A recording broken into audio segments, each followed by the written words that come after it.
Him and his team flipped over 70 properties. Amazing investor, just has amazing systems, just all around great dude. And now he's building his long-term wealth. And that's really where it's at. I would say one of the biggest mistakes I made early on in my business is I focused way too much on flipping, which there's nothing wrong with flipping, but at the end of the day, flipping is just like a job, because you have to, if you do it once, you're not gonna live the rest of your life off of that. You gotta keep flipping, keep flipping, keep flipping, keep flipping. Whereas with rental properties, the nice thing is you do the work once, and then that asset will pay you for the rest of your life. And that's what I love about rental properties, and that's why I'm really excited to have Kirby come up here. But he's not gonna come up unless you guys give him a ton of energy. So if everyone would please put your hands together for Mr. Kirby Atwell.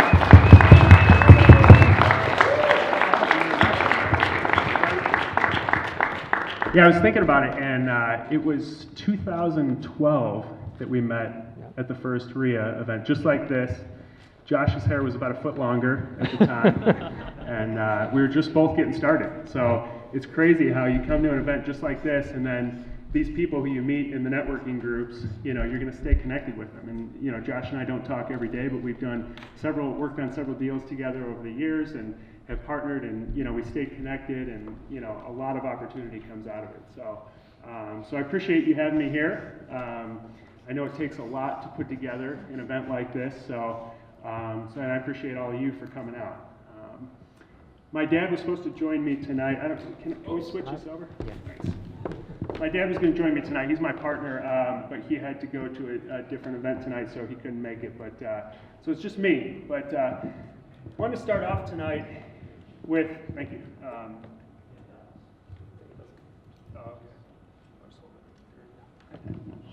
All right, so I want to start off with a question, sort of some introspection tonight. It's going to help me frame the conversation and help me deliver the best value to all of you. So the question is, why are you here tonight?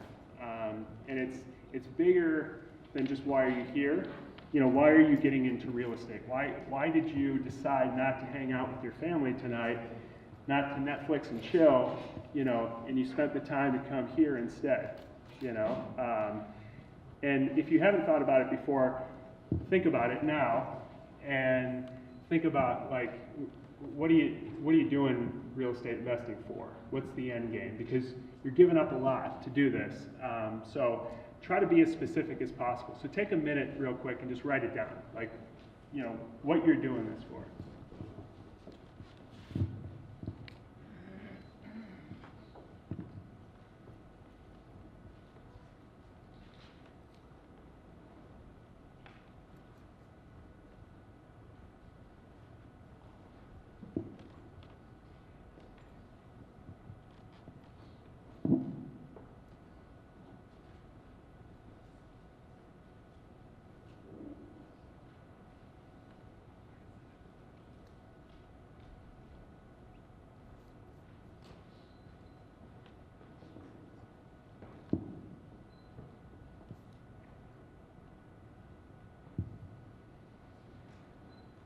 All right, does everyone have it? All right, now partner with somebody that you don't know near you, and just share it real quick with them. Just take like 1 minute apiece. Well, right here.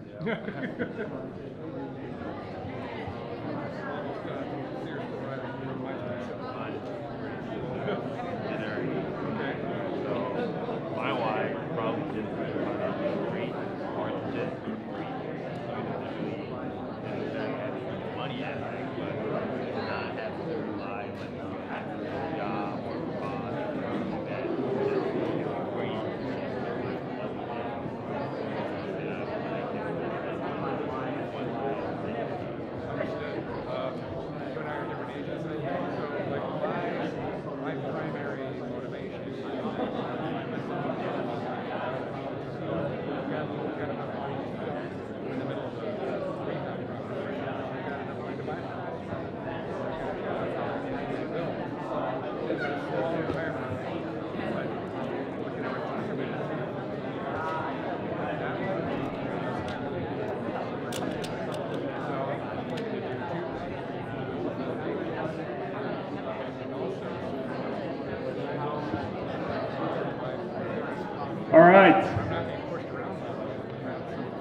make sure you get that person's business card.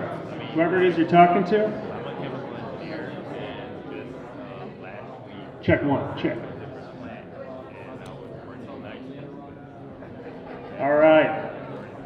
All right, so I have a question. So who heard something that's very compelling that they'd like to share about their partner?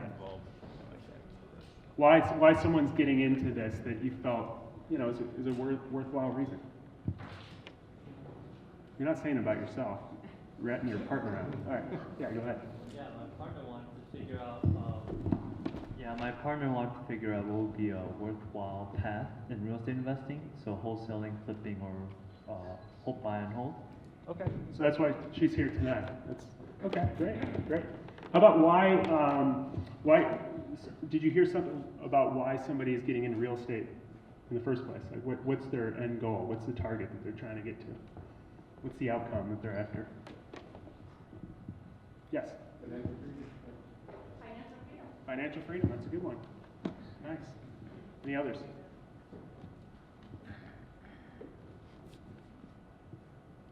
Yeah. Well, for myself, I said financial freedom, and then from financial freedom, be able to take care of others, and eventually invest in your community and people around you that need help. Awesome. Nice. One more. Yes. I thought it was interesting that she mentioned that she wanted to start to control the risk in her life a little bit. I feel like she maybe had more control over the risks that Yes. she was taking as opposed to being, felt like other people were deciding what the risks were going to be. Yeah. More control over your life and over your destiny. That's great. So I think there's a lot of reasons. Everyone's got a unique reason why they get into this. But eventually, when you ask them, you press them further. Like, so, but what's that going to bring you? What's that going to bring you? Eventually, it all gets back to this idea of why we're here tonight to talk about financial freedom. And there's a lot of different definitions out there around financial freedom. But just for tonight's purposes, it's when your investments outpace your cost of living. So whatever you spend in your monthly budget, your investments pay that, so that at the end of the day, or at the, beginning of the day, you can sleep in, you can do whatever it is you want that day, and you don't have to get up and go to work because you know that your expenses are taken care of. So that's financial freedom in my definition. And so why is this so elusive? There's obviously a roadmap to get there. A lot of people have achieved financial freedom, but a lot of people talk about it, and a lot more people talk about it than actually get there. So there's a lot of different reasons. I laid out a couple here, but there's a few that kind of resonate with me and my story. The second one here, the goal is wrong, or there's multiple goals, so you're chasing several different goals. Or the second one, this was true for me, pride or vanity gets in the way. So, I always thought I wanted to have a big business. I wanted to have, my version of success, I thought was a flashy business with a big team, nice office, that seemed successful to me. There's a lot of people who seem successful, but I found out that was a competing goal with financial freedom. And once I realized, no, the goal is actually financial freedom, all that stuff doesn't matter, then all of a sudden my finances started taking off. So I firmly believe this statement. So financial freedom is attainable for anyone within a 3 to 5 year period. So if you think about what your expenses are right now, today, for your monthly expenses to pay all your bills, I firmly believe that anyone in this room could, in 3 to 5 years, outpace those expenses with income from their assets. And we're going to talk about an 8-step process that I laid out for exactly how to get there tonight. But first, I think, it'd be helpful for me to share my story of how I've come to this point of view. And so this is me back in 2011. So I was an Army officer. I just graduated from West Point about 6 years prior in 2005. And I had served as a platoon leader, an XO, an aide to a general. And in 2011, I was commanding a small base in northern Japan where we monitored North Korea for missile activity. So I'd had a pretty successful military career, and I was at a point where I'd paid back my West Point commitment that I had to pay back. and I had to decide, do I want to get out of the military or do I want to stay in and make it a career? And so I had read Rich Dad Poor Dad, like I'm sure many people in this room had read. Back in 2006, I read the book. And at that point, when I was just out of West Point, I decided I'm going to do real estate the rest of my life, one way or another. And so, so I bought a few rentals while I was in the Army, but I decided in 2011 I'm going to do this as a career. And I decided to get out and just jumped in full time. So I went from commanding about 100 guys on a base in northern Japan where we monitored North Korea for missile activity. President Obama was updated anytime there was a missile that launched from North Korea on like our radar status at the time. So went from that to moving back home. I moved into my parents' basement. I started looking for deals, and I thought, you know, I'm going to be a successful real estate investor. And so went out there and just started looking for deals, and it took me a while. And so I had two friends back home that I'd grown up with in the south suburbs of Chicago, and we decided to partner together because they were starting in real estate at the same time. And so John and Janelle, we partnered in 2012, and we started iCandy Homes. And so we went out and we started just knocking on doors and looking for deals, and we found our first deal in Tinley Park in March of 2012. So at this point, it had been about 9 months since I got out of the military, so I hadn't had a paycheck in 9 months, and I was running on fumes, and I'm sure like a lot of you can relate. And so I was ready to get this deal done. So we found this deal. Luckily, the deal worked out. I was like, the contractor asked me if I had been screwed over in the past because I was so meticulous there every single day. This deal was going to go right. And so it did, and in June we sold it. And at that point, the $32,000 that we made in June from this deal was just enough to pay all of our overhead since the deal started back in March. So we were right back to even. So we were lucky enough to break even after all our efforts for three months. You know, we made profit on the deal, but you know, they don't talk about all the overhead and living expenses that you have while you're doing a deal. So the next logical thing that you do after you break even and you're back to square one is you go rent an office. So we decided to sign a lease for $3,200 a month for way more office space than we needed because we were going to have a big team. Everyone, you know, I went to all these seminars and people were saying you got to build your power team, you got to hire people, you got to outsource everything. You can't do it yourself because you know you need somebody else to do everything. So we signed the lease. The three of us are sitting in this office designed for like 25 people, and we're paying $3,200 a month. And you know, we dove in. We decided we got to make this work. So we started doing a ton of marketing. So we put up signs. We got the box truck. We did tons and tons of bandit signs, and it started working. We started getting some deals, and so by the end of 2012, we were doing multiple deals at the same time. And then, you know, in about 3 years later, we were up to about 22 deals at the same time.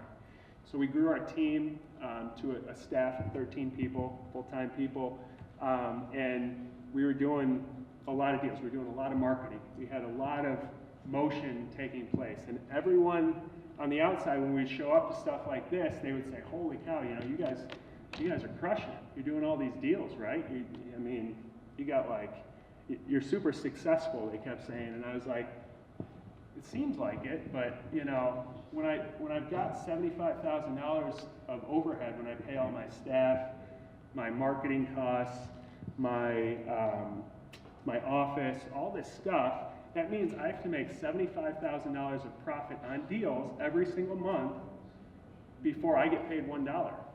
So I was like, you know, is that success? And I had to stop and think about it. And so in 2016, I approached my partners and I said, you know, this just isn't working for me. I'm doing the math, and I got my spreadsheet here, and you know, we haven't made any more money than we made in the beginning, but we're super successful. We've done all these flips, and so why don't I have a much bigger bank account right now? And so I realized that, and this is the team that we had, but I realized I had a realization, and that is that not all income is created equal. So there's different types of income, and I didn't realize that in the beginning. I thought, you know, flips rentals, whatever, it's all the same as long as you're making money. But there's a huge difference between active income and passive income. And so some of those differences I've laid out here. So active is what you think about when you think about flipping. That's what you make from your active efforts. I call it semi-passive from rentals because there's nothing that's really truly passive. I guess like maybe an index fund, but you still have to click the button to invest it, so it's not truly passive. But semi-passive, it's not that much effort. It's mostly the asset working for you. So here's some of the differences. So with flips, you're limited by time and manpower. You know, if you don't wake up in the morning and make sure the contractors show up, that deal's going to fall apart. With rentals, there's no limit. Virtually no limit. Like you can, once a property's stabilized, you can add it to your portfolio, and it really doesn't affect, you know, a whole lot of your day-to-day life. Again, flipping relies on your day-to-day effort. Rentals, it's a lot more of a strategic play. You know, if you're smart about where you're buying, smart about the assets that you're investing in, it's more based on your brain power. It's not a whole lot of your day-to-day effort. Once a deal, I used to compare myself to a crack addict when I was a flipper, because I was always like, you know, I'd get a deal and then I'd sell it and maybe we'd make some profit and I'd feel good for about 5 minutes, and then the next thought was, where am I getting my next deal? You know, and so I was like tweaking, looking for my next deal. And so, you know, it's very similar if you think about it, but with rentals, like, you know, it's going to pay you forever. So until you sell that, and actually that profit that you would have made as a flip, it never goes away. It's sitting there in equity, and it's actually growing, usually each month. So you're making the same plus the monthly cash flow. And then the support infrastructure is way larger with flips. Like, you know, our team, it was all people management by the time, you know, I was done with my previous company. It was just, I had like a number above my, or a sign above my door saying, take a number for your people problem today, because that's all I did. Instead of going out to properties and all the stuff that I originally got into real estate because I liked doing, it was just people management. So we decided in 2016, my partners bought me out of that company, and I went my own way. My dad and I decided we're going to take all the lessons we learned from iCandy Homes and things that we just don't enjoy doing. And it was a very amicable split. Like, my partners still enjoy doing flips, God bless them. But, you know, we decided we were going to start Greenbet Homes. And so we started this in the summer of 2016. And I went back to the basics. Like, you know, you will hear people talk about these complex strategies, and, you know, I always wonder about their balance sheet and their income statement when they start talking about this stuff, because, you know, it's the basics that I've seen work. And so it was founded on 3 core principles. Number one, no overhead. Overhead was what was killing us in the previous company. So to the extent that we can eliminate all overhead possible, we did. And so it's virtually no overhead. There's no office. Everything is contracted out. When we need somebody to do something, we hire a contractor. There's no staff. If we're going to buy a subscription to something, we have to justify to each other why it is so important that we buy that, and how much it's going to multiply in terms of returns, or else we don't buy it. And it's kept our overhead super low. And so, you know, when your overhead's super low, you only need to do a few deals a year to pay your bills. So we, you know, could just pick the cream of the crop when it came to wholesales. And when you go from having to do 5 flips a month to, you know, just you need to do a few here and there, the deals you pick are exponentially better, because the deal flow doesn't necessarily go down that much, but you're able to just pick the cream of the crop then. And so you're doing these deals now. In the past, 1 in every 5 is going to be a problem deal, but now you're just picking the best ones, and so you just don't have the problem deals. And then the final goal, the whole, I guess, major goal behind this, starting this company, was we decided we were going to do we're going to buy 24 cash flowing properties, because we created a spreadsheet that showed if we could make $500 a month on each one, free and clear after all of our expenses and set-asides, that would be $12,000 when we're all done. And if each one accumulated $40,000 in equity, we'd be millionaires at the end of the 2 years. So we decided in 2 years this is what we're going to do because we thought we could buy one a month was our target. So the numbers seemed to make sense, and it was very simple. That was the extent of the thought behind it.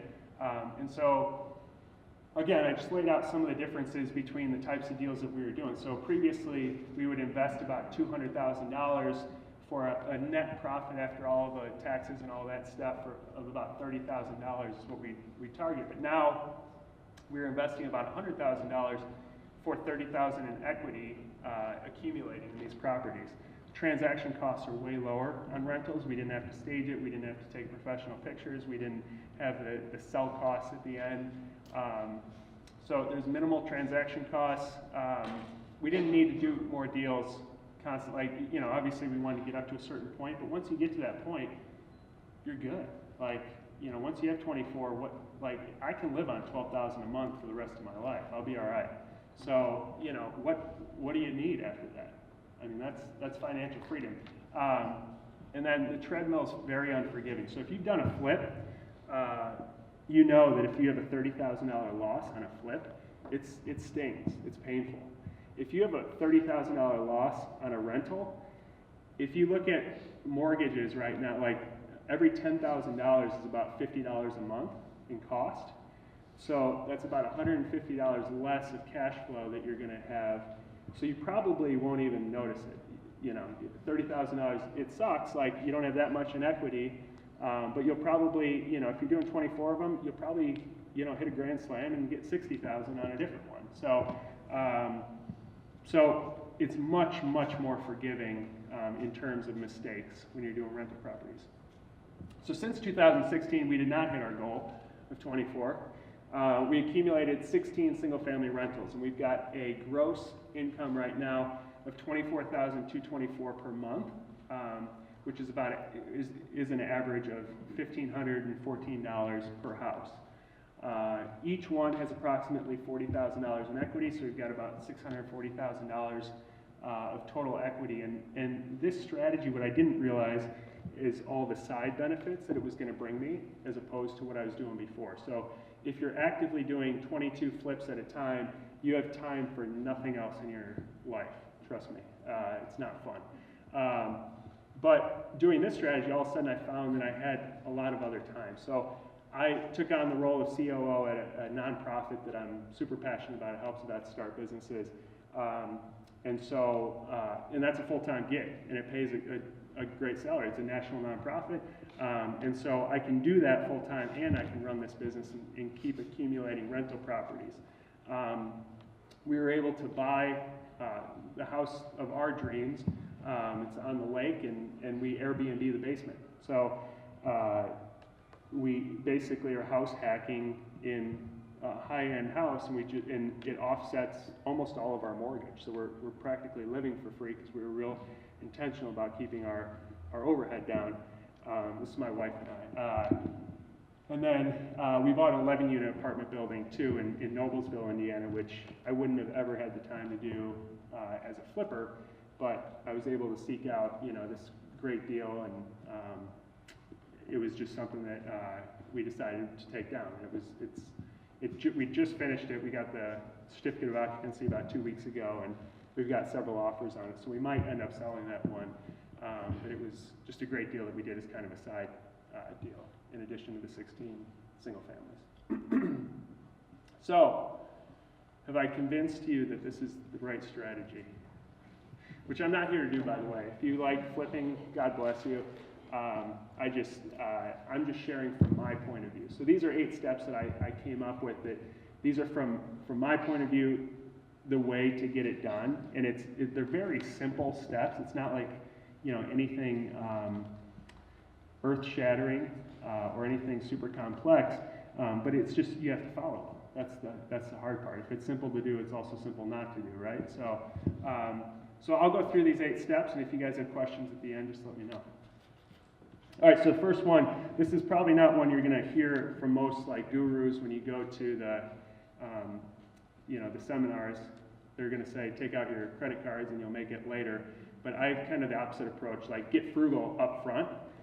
So like we cut all our business overhead, and then, you know, I cut all my personal overhead too initially. You know, I wanted to get it down to where financial freedom, the harder you cut, the easier it is to get to financial freedom, because, you know, if you have a smaller expenses, you don't need so many properties to get there. So that was our initial, like, we decided we were gonna pay off all of our consumer debt, all the cars, all, you know, anything that we had debt on, and just live very frugally. And so that's what we do. We still live in a great house, but again, it's Airbnb, so it's offset. So create a monthly budget, hit the biggest impacts first. So somebody tonight was talking about house hacking. I highly recommend it. It's where you live in one side, rent out the other. If you give up your latte every day, it's not going to make anywhere near the impact on your budget as figuring out how to live for free. You can have a lot of lattes for that. Drive a cheaper vehicle for a while at least.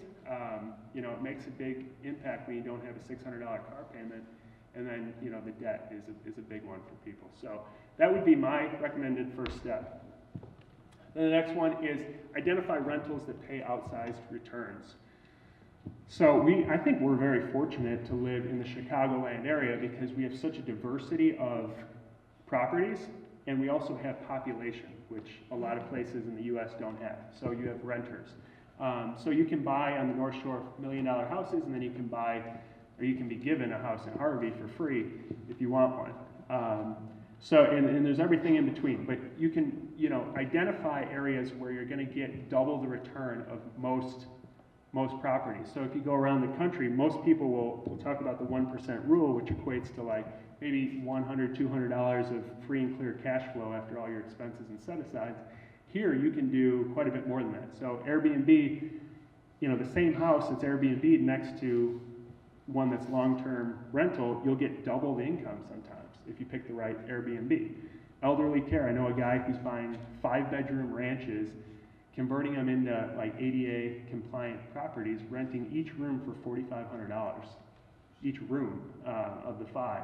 And he has a full-time, nurse on call. So making major cash flow. Section 8, if you do it right and it's you understand the program, it can be very profitable. What I do is VASH. So VASH is it's a voucher program similar to Section 8, but it's for homeless veterans. So the VA gives them a voucher. They give them a caseworker to help them out of homelessness and help them work through it, and then they can use that voucher to live wherever they want. So I rehab the houses, and then the VA calls me and says, I've got a 3-bedroom, tenant who's got a 3-bedroom voucher, and then and I rent to them. So most of the 16 houses I have are homeless vets. Yes? On all those, is there an application that you go first, or you just take the voucher?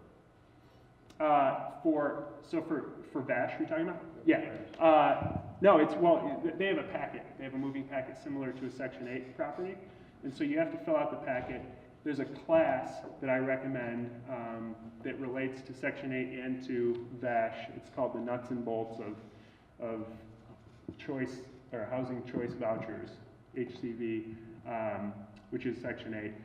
And they explain the ins and outs of it. So I would learn, if you're going to go down any of these routes, learn the ins and outs of that niche and stick to that niche and know it really well, because most people don't want to do VASH. Most of my tenants are like, I called 15 landlords and they heard homeless vet and they thought alcohol, drugs, PTSD, and they're going to destroy my place. And so they all said no. And so I'm like, welcome, because they've got their moving papers. I know I'm getting direct deposit.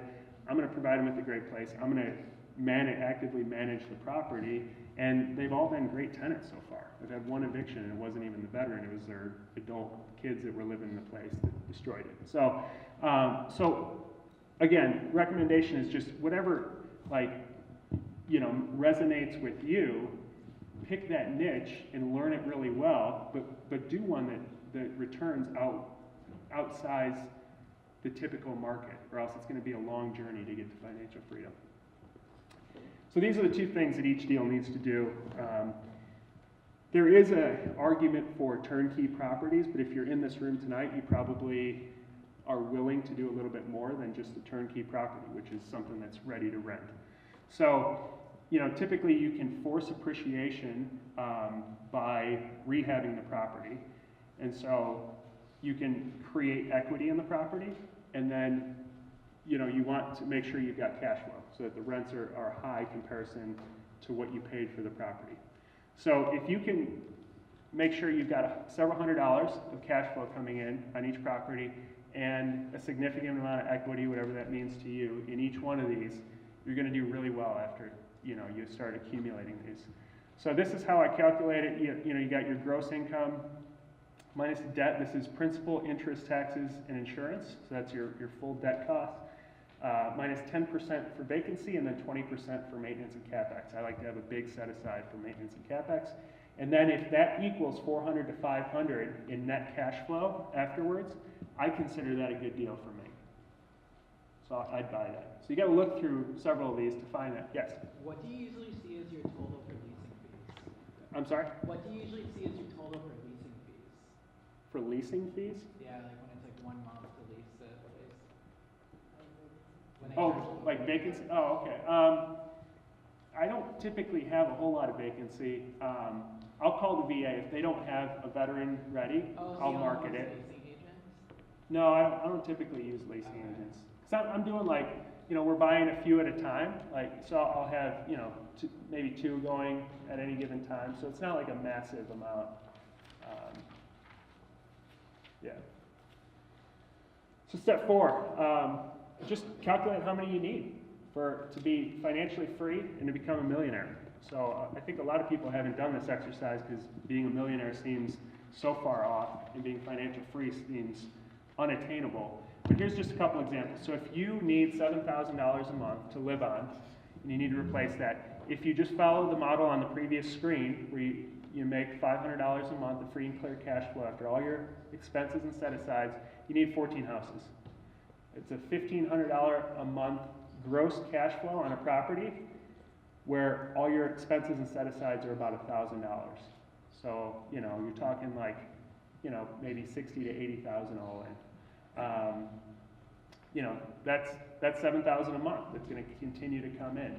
And you're setting aside for maintenance and vacancy, remember. So, that's your safety net so that, you're going to have those issues come up, but you've got that set aside to dip into so you can reasonably rely on $7,000 per month infinitely because you've got the set asides. And for example, for $1 million net worth, at $40,000 of equity, that's 25 houses. Yes?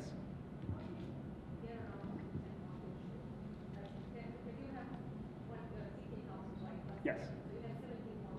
Mm-hmm. Yeah. Good question. I think I got that on the next slide. Yeah. No, it's 6th step, I think. So I'll get to that though. All right. So after you've identified, what the plan is for you, only focus on getting that first deal. So when I talk to a lot of people and they're like, I'm just looking for a deal. Send me a deal. And you're like, well, what do you define as a deal? And they're like, anything, just as long as it's a good deal. And is that a flip? Is that do you want a condo? Do you want a multifamily home? So define what it is you want, and once you define it, all of a sudden those deals start showing up a lot more. As opposed to if you're searching, the whole ocean, it's going to be tough to find anything. So, so these are the 4 ways that if you did this week, I guarantee you're going to find a deal. If you just went out and did these 4 things. So number 1 is bandit signs. This is my favorite way of marketing because if you think about the psychology of somebody who calls from a bandit sign, it's somebody who doesn't want to list their property for some reason. You or I, 90% of the world is going to go out and they're going to list with an agent because that's the way you sell a property, because you have a retail property. The 10% or less that call somebody on a bandit sign number, they have a big problem that they need solved. They have a hoarder house, they have a house they just inherited, they have every problem you can think of. The lady the health department came and locked her door. She wasn't allowed to go back in her own house anymore because it stunk so bad. She called me on a bandit sign, said she just got locked out of her house. What is she going to do? So you can go into those situations and you can solve their problems.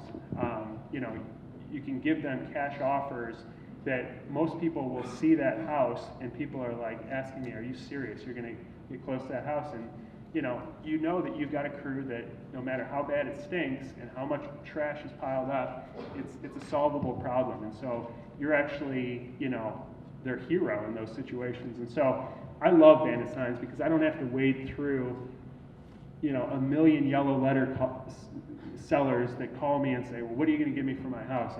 You sent me a yellow letter. I just have great leads coming in from bandit signs because they're all pretty much great. And you'll get some that aren't in areas you want to buy, and some aren't. But for the most part, they're the right type of buyers that are sellers that are calling you. So I wrote an ebook. It's like 22 pages on exactly how I do bandit signs. It's on my website. If you want to check it out, you can download it for free. Listing agents on listings that have been on the market for a long time. So look for listings that have been on the market for 3 months. Call the listing agent. Don't call your buyer's agent and say, hey, I see you've listed this property, for the last 3 months or more, 6 months or a year. Are you, is your client at this point willing to negotiate? Obviously, it's not worth what you listed it at, or it would have sold for that price. So if they're willing to negotiate, I'm willing to buy it at X price. And they'll either say, oh no, they would never do that, or yeah, I'll run it by my client. Great, run it by your client. If it works, we'll write up an offer. It takes no time. You don't have to write up offers. It's all verbal. And so you can do that to 20 properties in the span of 15 minutes, and it's just quick conversations, and then they call you back and say, yeah, it works or no. Expired listings, same way, call the listing agent. Typically, they still have a connection. And then this one is one that a lot of people don't do, but there's a Section 8 rental listing website. And so, again, target the ones that have been on there for a long time. Typically, there's some landlords that are like, they don't want to be landlords. They're like mistake landlords. They fell into it, and it's a problem. Their house is a problem, and it hasn't been rented. And after it sits vacant for a while, that cost of vacancy adds up. So a lot of times they're willing to sell. So these 4 are great strategies to find properties. People ask me how to find properties. It's that simple. You do that over and over again, you're going to find great properties. It's not the MLS typically that you're going to find great properties. And then only buy something that's a grand slam. So a lot of new investors will justify, I just need to get a deal going. So I'm going to, this isn't that great a deal. There's only $200 a month in cash flow, and if I play my cards right, hopefully I'll have a little bit of equity in the end. If you're not going to have equity, buy something off the MLS that's already rehabbed. Don't spend 3 months rehabbing it, unless you're going to have a significant amount of equity. So only buy it if it's a grand slam. And then to your question about financing, use conventional residential financing if you can. Those are the best terms out there. There's no other loan in the whole world, unless you're Grant Cardone, that you're going to get 4.5% on a 30-year loan. Like, they don't give it to businesses. They don't give it to anyone else out there except for residential homeowners. So it's the best type of financing out there. Second best is commercial. So you can package what I do. So to answer your question, what I do is I buy them, I rehab them with private money or my own money, and then I'll package 3 or 4 properties together into a commercial loan. And it's very close to residential financing. It's typically 25 years, but you've got it resets after typically 10 years. So it's not quite as good if you can lock in. So most people can get 10 Fannie Mae or Freddie Mac conventional loans before they're no longer able to get residential loans. But at that point, once you have 10, typically you have a relationship with a banker. You can get portfolio loans or commercial loans. So use, if you have a job, if you have W-2, just buy it with a residential loan. If not, use private money, use hard money, but just only buy grand slams, and the cost of money isn't going to matter that much. And then this is something that, again, is, it's a personal preference, but there's a lot of people who feel that, you should farm out everything, and they've never done something themselves, but they're hiring somebody to do something they've never done themselves. And so I firmly believe that if you're not willing to do something yourself and you've never done it yourself, it's going to always be a point of contention and a problem in your business. So I would say manage it yourself. and collect the extra cash flow in the beginning, because every dollar is going to be very important when you're first getting started, and use all that cash flow to buy more properties. So manage it yourself. Then once you get to a certain scale, whatever that is for you. I still manage all 16, and I have a full-time job, and it's not that difficult. I have a maintenance person in the field that he just goes to properties when I say, I need this done or that done, or a tenant needs something. But it's very minimal. It's not like I have my phone ringing off the hook with tenant issues. So once they're stabilized and rehabbed, you can just keep accumulating them, and I still manage them all myself. And then do 5 through 7 all over again, 24 times, and that was my plan anyway. So that's it. Here's a scenario. So this is if you want to do 6 per year. So that's 1 rental property every 2 months, which is pretty attainable, because most rental properties, you don't want to buy major gut rehabs in the city that are 100 years old. Like, I'm targeting 1970 property, 1,000 square foot ranch, no basement, 3-bedroom house that is going to be a max of like $30,000 of rehab typically, because it's mostly all surface stuff. I can make it look absolutely gorgeous for $30,000, and I'm in and out in like 3 weeks. So, you can do one of those every 2 months very easily and have a full-time job, because again, you're probably hiring a contractor to do the work. So if you do 6 the first year, you've got about $250,000 in equity, and you've got $3,000 extra coming in every month. Year 2, you've got about $500,000 and $6,000, and then you can see year 3, year 4. So at year 4, that's so initially I thought I could do it one every month. We didn't quite hit that, but we did get the 11 unit on top of it. But what this doesn't account for, again, is all the other benefits that are going to come while you're doing this. So once you start focusing on your budget and getting smart around that and knowing where all your money's going, all of a sudden other opportunities to make money. As you're finding 24 properties, other deals will come up that you can wholesale. Job offers. If you've got your stuff together, people are going to be like, you could probably help my company too. So if you come work with me, I'll pay you to do this or that. So other opportunities will come up while you're doing this, and so I would argue that this is going to be much quicker if you really focus on this, because you're going to have a lot of other opportunities that come up that speed up your net worth growth and your cash flow. So that's it. So I've got a blog that I write on. I don't sell anything or anything, but it's just free articles on all these different topics that just are interesting to me. And so as I think of stuff, I am in the car and I start writing down notes, and then I turn it into a blog article. So you can check it out at kirbyatwell.com, or if you ever want to sell us a property or wholesale us a property, I'm always looking for new ones. So you can go to greenbedhomes.com. Question, sir? Awesome presentation. Great. Thanks.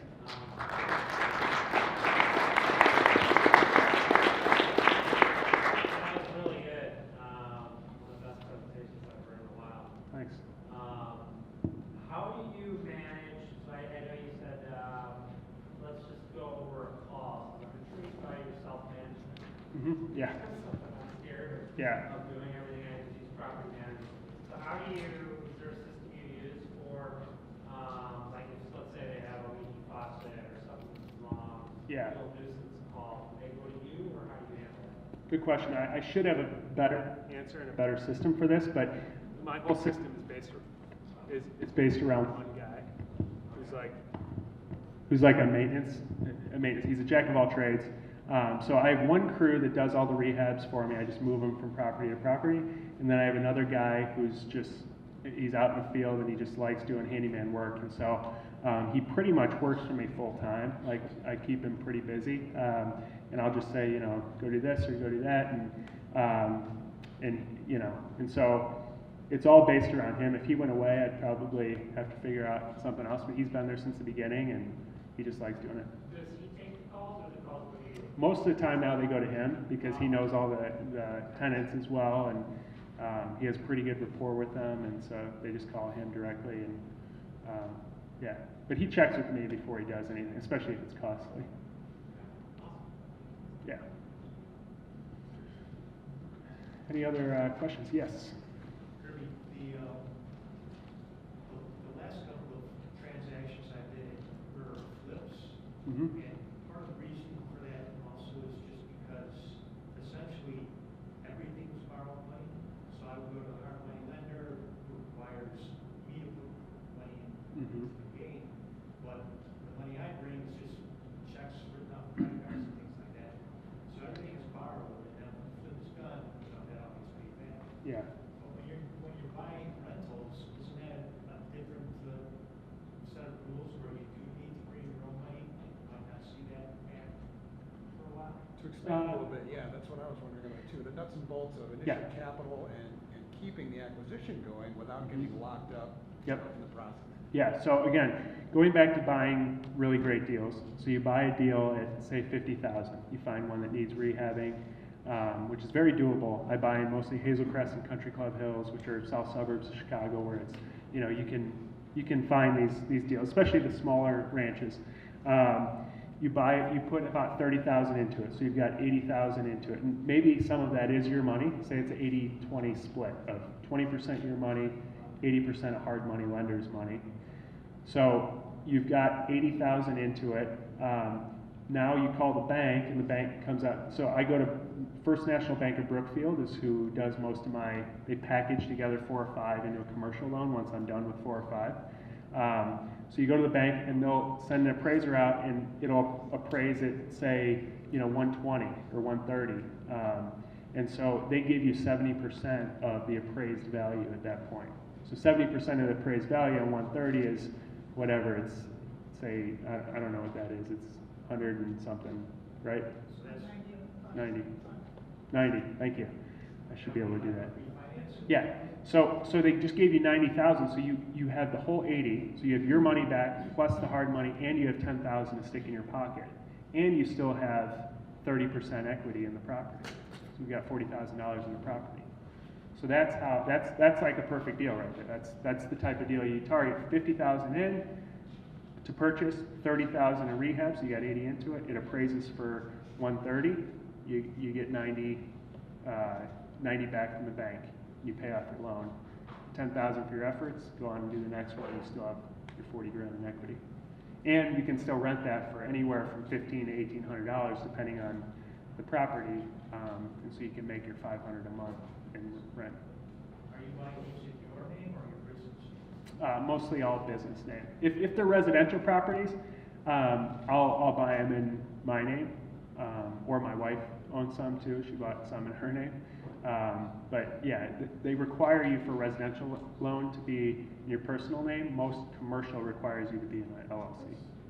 Well, that actually varies with the lender. There are lenders who require you to put it in your entity. Others require you to put in your personal name. Others don't care. Okay. In my experience, I should clarify. In my experience, they've all wanted residential loans to be in my personal name. I'm a broker. You see it all. Great. Awesome. What Matt? kind of interest rates does that mean? It's higher than if it's owner occupied. So what I have personally is 5.5% interest for the commercial loans from First National Bank of Brookfield. So that's pretty good. I think for a residential loan, you're going to see a little bit lower than that, even for an investment property. But it just depends on the loan. Do you do everything commercial, or do you do individual loans, residential per property, then you do a bunch of loans commercial? Yeah, I have some that are residential per property, but most of them are commercial. It's just so easy with First National Bank of Brookfield that I've kind of gotten lazy and not gone through the underwriting process of the residential. There's a lot more that goes into it. At First National Bank, it's like I make a phone call and they send out appraisers and it's like done. But for the residential, they want all your W-2s, they want all your bank statements, they want everything. And then when you own businesses, they want all your business stuff too. So it just is more work. When you came from being like a full-time flipper, let's say 1099 income, Mhm. a lot of business deductions, you're transitioning to a landlord, do you find find it difficult to get a lot of, refis on the residential side because they're based off of non-W2 income? Residential side, yes. If you don't have W-2 income, it is more challenging. I do have W-2 income because I also work full-time. But we were doing them in my wife's name when she worked. Now she stays home. I have the W-2 income, so I can still get residential loans, but it was more challenging. They'd want to see typically a 2-year history on your business that you've made money, increasingly more money over a 2-year period when you're getting a residential loan with 1099 income. As opposed to W-2, you can typically get it right away. Yes, sir. When you're extracting your initial investment plus our money that we have, Mm-hmm. will, for example, Bank of Brookfield expect a seasoning of 6 months before they pay area? No, they don't. Some lenders I know do, but they're like as soon as it's stabilized, they want to see a renter in there. They want to see proof that the income's coming in, but that's it. Most lenders are usually going down to about 3 months, so 6 months. Yes, ma'am. You mentioned that you have a rehab team. Mhm. Can you tell how was your process to build that Yeah. rehab team? Yeah. Again, it's a very simple process. I was doing my second rehab or my second rental property in this new model, and I decided I had carpet being laid at the property, and so I almost didn't even stop by to check. I wanted to make sure the carpet was going in, and so I decided to stop by and check. And the guy who was installing carpet, he said, I can do everything, which I had heard many times before.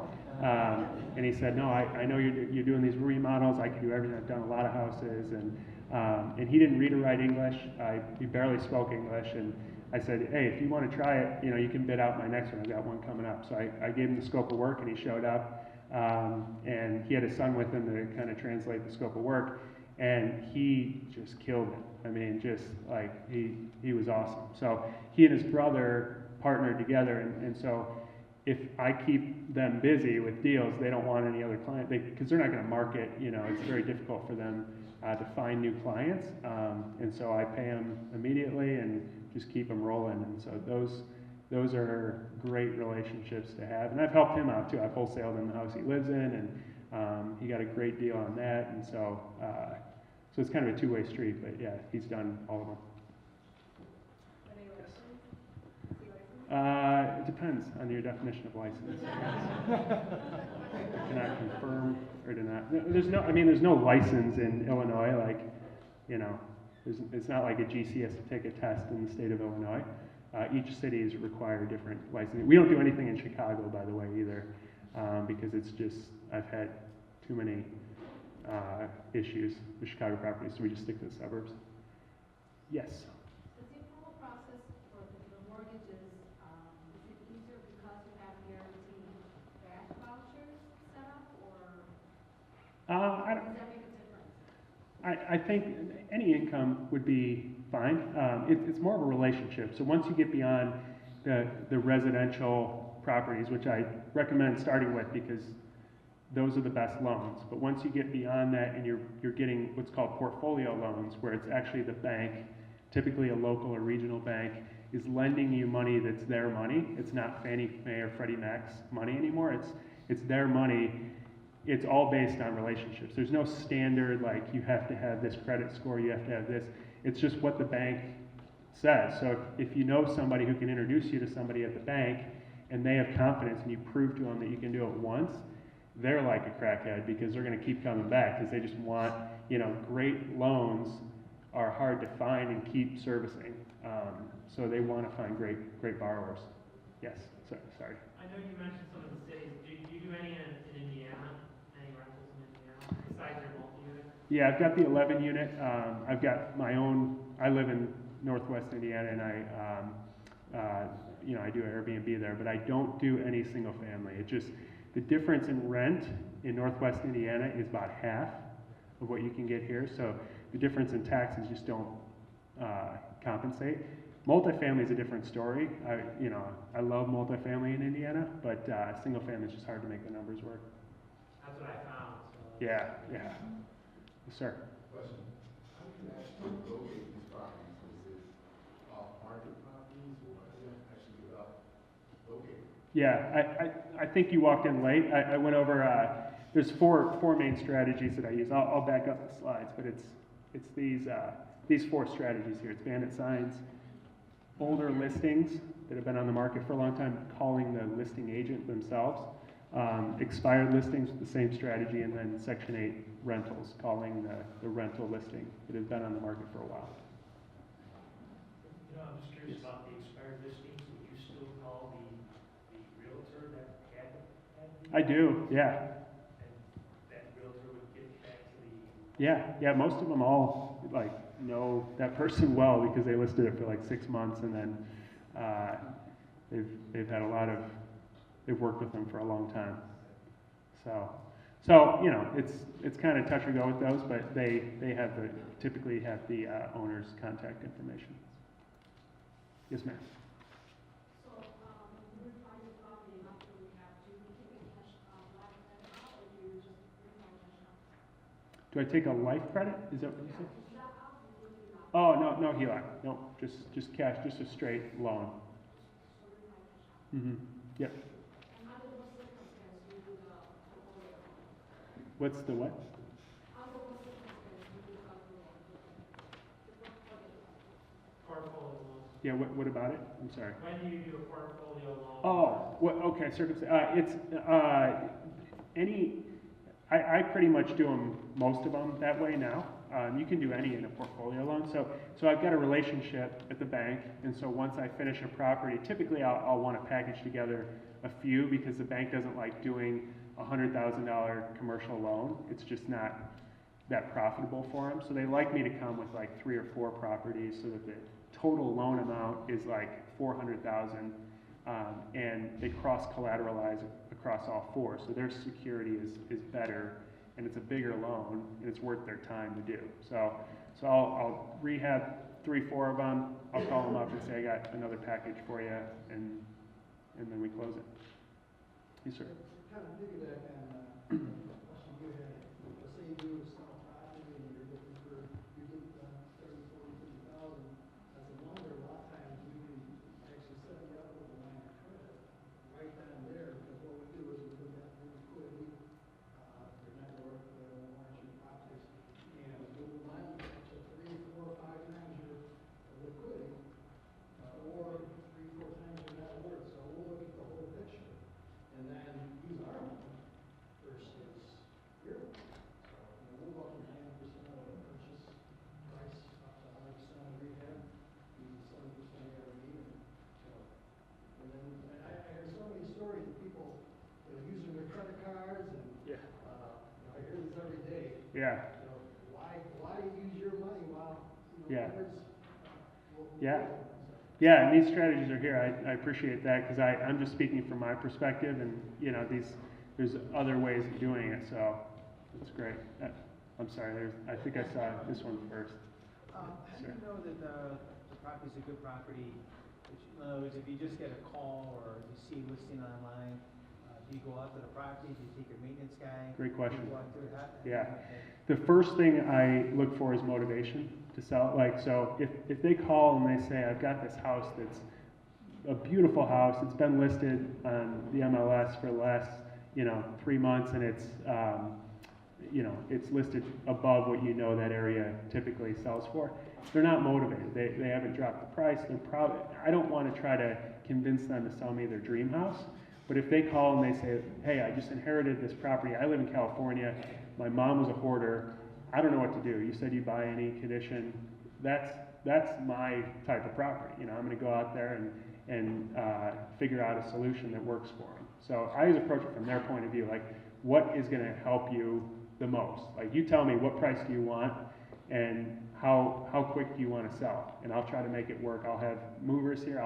You can leave it as is, and so as long as I know the numbers work, I don't need typically an inspection because I know I'm going to do most things. And on a 1970s house that's mostly surface needs, like behind the walls typically are going to be decent compared to a 1901 house where mechanically it's probably going to need everything. So. sorry, whoever, yeah. I just want to ask you a question. Going back to portfolio loans, with the cost collateralization, number of properties, have you had any experience where you want to sell one property and try to get partial releases? Yeah, so that's a good question. Be a nightmare.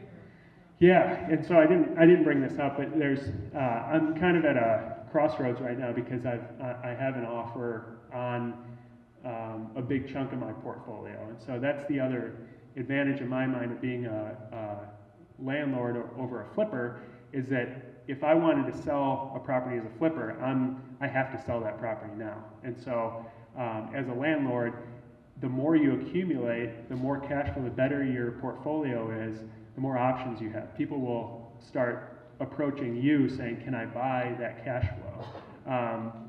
So there's a group out of California that sells turnkey properties, and so they want to buy them. They want to buy them individually, a group of them individually, and sell them to their turnkey buyers.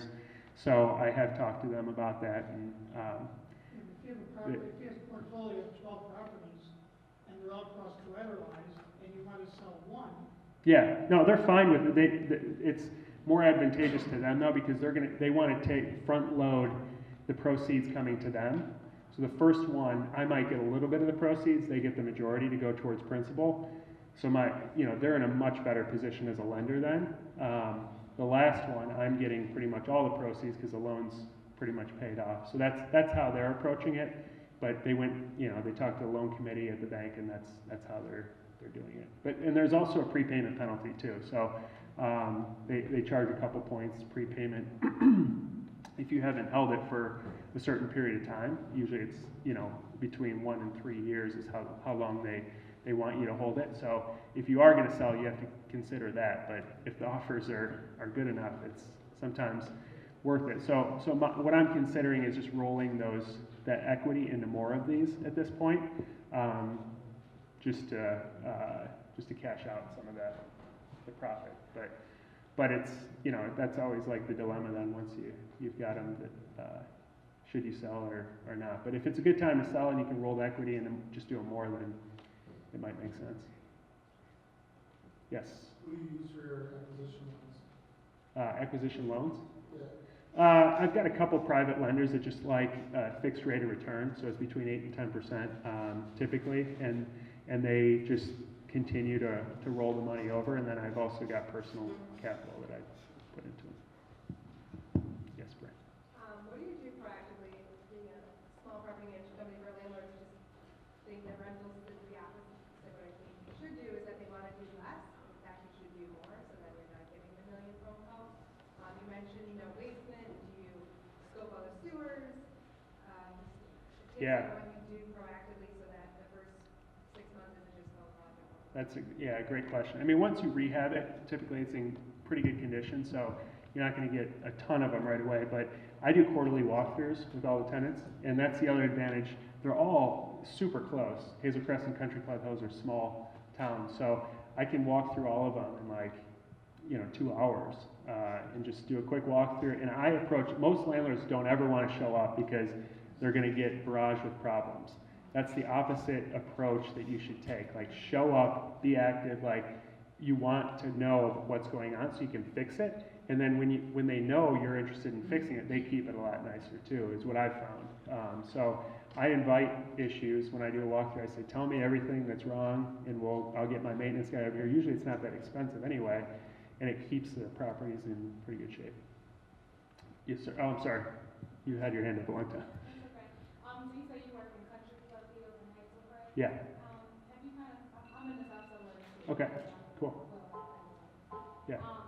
Just wondering, has it been difficult to work in those areas as far as pulling permits and things like Yeah. that? A lot of people say the suburbs are a little bit more difficult opposed to possibly Chicago. Yeah. Has that been your experience at all? Yeah, it's funny. I think it's opinion based. And again, it goes back to knowing your niche.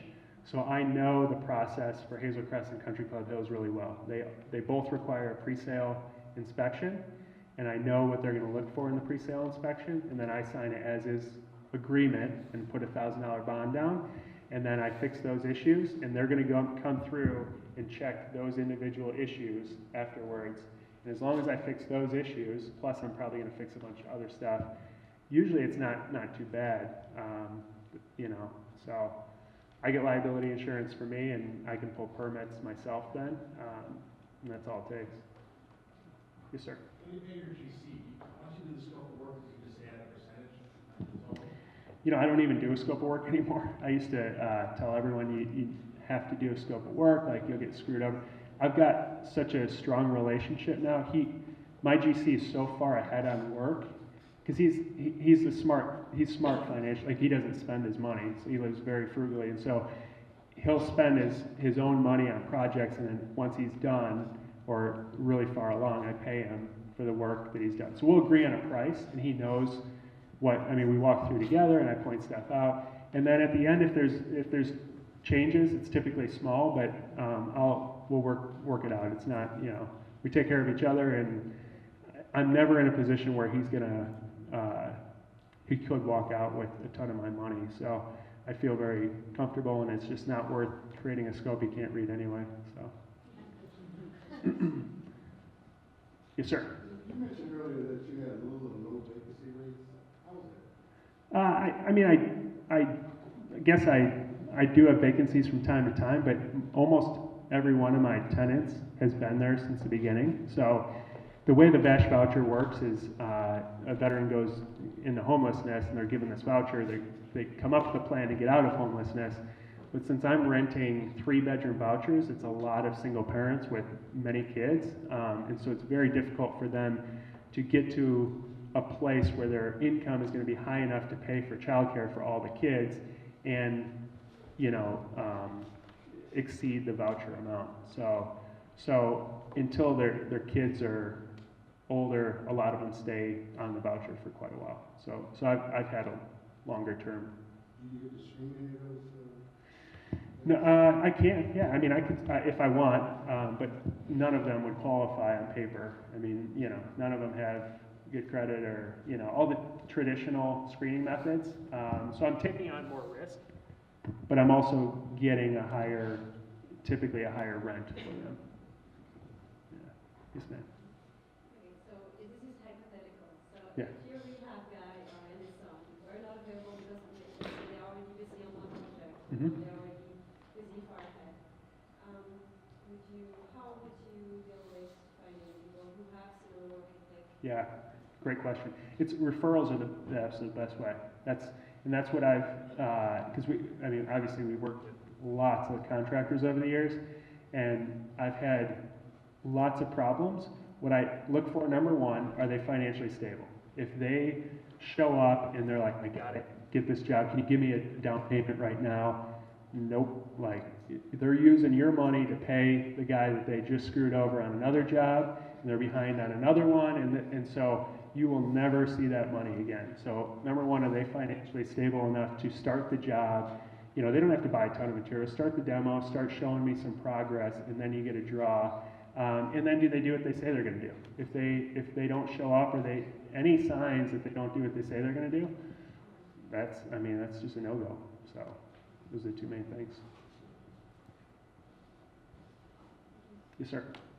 How would you compare a single family versus multifamily investment standpoint? That's a big question. So I started buying, I bought 11 unit, and I've done a ton of evaluation on multifamilies because it's sort of something I'm interested in. My competitive advantage is this relationship I have with my GC, who can get work done quickly, get it done for a good price. So you don't have that competitive advantage typically when you're buying big multi-units, you know, and you don't have the competitive advantage of putting up bandit signs and finding a great deal that's a hoarder house. You know, it's somebody who puts a house or a multifamily up, and whoever's going to pay the highest amount gets the deal. So there's some off-market multifamilies, but they're much harder to find. So I try to play to my competitive advantage as much as possible and think about that, as opposed to just like competing and paying retail and hoping for appreciation. So that's what I'm seeing out there, because the multifamily space is so frothy right now. It's just going to the highest bidder, and people are paying cap rates that are insane. you know, and they're just hoping that somehow the rents just keep going up. So that's my take on it. But there's deals everywhere. So some people are making some great money on it. All right. Please give Kirby a huge round.